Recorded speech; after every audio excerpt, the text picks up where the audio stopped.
भाजपा प्रदेश कार्यालय में प्रदेश उपाध्यक्ष आरती कुजूर ने दुमका पेट्रोल कांड मामले पर दोषियों को फांसी की सजा दिलाने के लिए हाईकोर्ट में अपील किए जाने की बात कही। उन्होंने कहा कि पोक्सो कोर्ट ने दोषियों को उम्र कैद की सजा सुनाई है और न्यायालय के फैसले का पार्टी सम्मान करती है,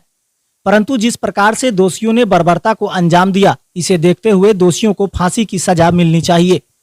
उन्होंने कहा कि एक वर्ग विशेष की ओर से संथाल परगना में जनजातीय समुदाय की महिला समाज को टारगेट किया जा रहा है। लव जिहाद के माध्यम से लड़कियों को प्रेम जाल में फंसाकर उन्हें मार दिया जा रहा है या फिर उनका शारीरिक शोषण किया जा रहा है। पार्टी सरकार से जानना चाहती है कि ऐसी तमाम घटनाओं पर रोक लगाने के लिए क्या कुछ पहल की जा रही है।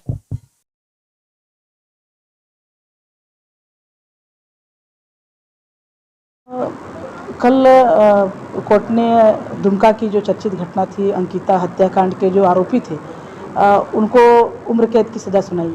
सर्वप्रथम तो इस कोर्ट के इस फैसले का हम स्वागत करते हैं, लेकिन इस घटना के पीछे की जो भयावह जो सच्चाई है उससे भी रूबरू कराना चाहते हैं। अंकिता हत्याकांड की जो घटना घटी और अंकिता के साथ जब घटना हुई, दुमका से जब रांची में बेहतर इलाज के लिए जब लाना था, तब भी लाने में सरकार उस समय विलम्ब की थी। और जब रिम्स में इलाज के दौरान जब हम लोग मिलने भी गए थे, उस समय मैं महिला मोर्चा की प्रदेश अध्यक्ष थी, जब मिलने गए थे उस समय उसने कहा था कि जिस प्रकार ने आरोपियों ने मुझे तड़पा के मारने की कोशिश की है, जो आरोपी है वो भी बचना नहीं चाहिए, इन्हें फांसी की सज़ा हो। तो हम ये कहना चाहेंगे, सरकार से हम आग्रह करते हैं कि ये हाईकोर्ट में अपील करे और जो उम्र कैद की जो सज़ा है वो फांसी की सज़ा में हो। और ये हम सरकार से कुछ सवाल भी हम करना चाहते हैं कि दुमका में लगातार ये घटना है, अंकिता की घटना है, जरमुंडी में एक बच्ची को उसके जस्ट एक सप्ताह के बाद उनको जला के मार दिया गया। अभी फ़िलहाल में 2 माँ बेटियों को जिंदा जलाने का प्रयास किया गया। आप अरमान जो वहाँ हैं उनके माध्यम से भी दुमका की बेटी, आदिवासी बेटी के, नाबालिग बेटी के साथ बलात्कार की घटना हुई। उसके बाद जब गर्भवती हुई तो मार दिया और उसे पेड़ में लटका के वो ये दिखाई कि सुसाइड केस है। तो ये तमाम घटनाएं घटी है। और अंकिता की घटना में जब ये मामला हम सारे लोगों ने, भारतीय जनता पार्टी ने उठाया, तो उस समय जो तत्कालीन डीएसपी थे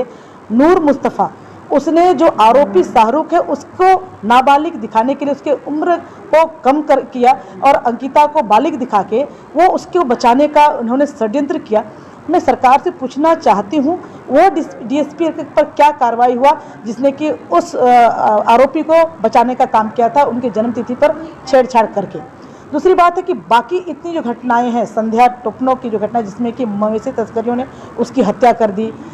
रूबिका पहाड़िया जिसके कि बलात्कार के बाद कई टुकड़ों में उसको, मतलब हत्या के बाद कई टुकड़ों में उसके लाश को फेंक दिया गया। तो ये तमाम घटनाएं हैं। और हंसडीहा में जो विदेशी हमारे जो मेहमान आए थे उनके साथ सामूहिक दुष्कर्म की घटनाएं जो बढ़ी हैं, तो सरकार इस सब में फास्ट ट्रैक कोर्ट से क्यों कार्रवाई नहीं कर रही है और कार्रवाई करते हुए कड़ी सजा की बात क्यों नहीं करती है। और ये जो अंकिता के जो हत्याकांड में जो मुख्य आरोपी शाहरुख है, उनका भी जो बांग्लादेश के जो घुसपैठियों का जो संगठन है अंसार उल बंगला, तो उनके साथ उनका मतलब साठगांठ का पता चला, उस पर क्यों कार्रवाई नहीं की। ये घुसपैठिए जो हैं यहाँ के भोले भाले सिर्फ आदिवासी ही नहीं, बल्कि ये जो तमाम जो टारगेट है लव जिहाद के मामले को लेकर, ये जो एक पता चल रहा है, तो उस पर कार्रवाई क्यों नहीं कर रही है। तो ये बहुत सारे सवाल हैं और बहुत सारे सवाल जो कि 6-6.5 हज़ार की संख्या में आज भी हमारे माँ बहनों के साथ, उसमें से लगभग 3-3.5 हज़ार हमारी आदिवासी जनजाति बहनों के साथ जो दुष्कर्म की घटना घटी, हत्या बलात्कार की जो घटना घटी, उस पर सरकार क्या कार्रवाई कर रही है, वो कार्रवाई करे। और पुनः अंकिता की जो घटना है, अंकिता पर जो फैसला आया, सरकार नीति और नियति साफ है, तुष्टीकरण की आप राजनीति नहीं कर रहे हैं और वोट बैंक की राजनीति के बदले माँ बहन बेटी का आप अगर इज्जत की नीलामी नहीं कर रहे हैं, तो आप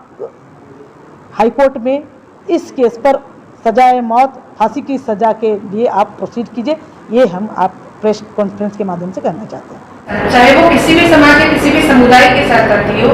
अगर उसके साथ इस तरीके से मारपीट की घटना करती है, तो इसके लिए सबसे बड़ा जो एक मतलब चेहरा सामने आता है वो राज्य सरकार का, कि राज्य सरकार सोई हुई है। मैं आपको बताना चाहूंगी कि 18,162 जो महिला उत्पीड़न से रिलेटेड केसेस है वो अभी भी दर्ज है, जिसमें 8000 केसेस में तो अभी इन्वेस्टिगेशन ही नहीं हुआ है जब से जेएमएम और कांग्रेस की सरकार आई है। तो इससे ये साफ होता है कि किस तरीके से राज्य की स्थिति है। दिन ब दिन रोड चलते हुए महिलाओं के साथ छेड़खानी जैसे हो रही है, जिस तरीके से महिलाओं के साथ दुष्कर्म की घटना हो रही है, और आप अभी जो काके की घटना बता रहे हैं, तो क्यों राज्य की सरकार सोई है और राज्य की जो प्रशासन है वो क्यों अभी तक चुप होकर के कार्रवाई नहीं कर रही है, जिसमें तुरंत कार्रवाई होनी चाहिए कि राज्य सरकार की जिम्मेदारी बनती है कि यहाँ की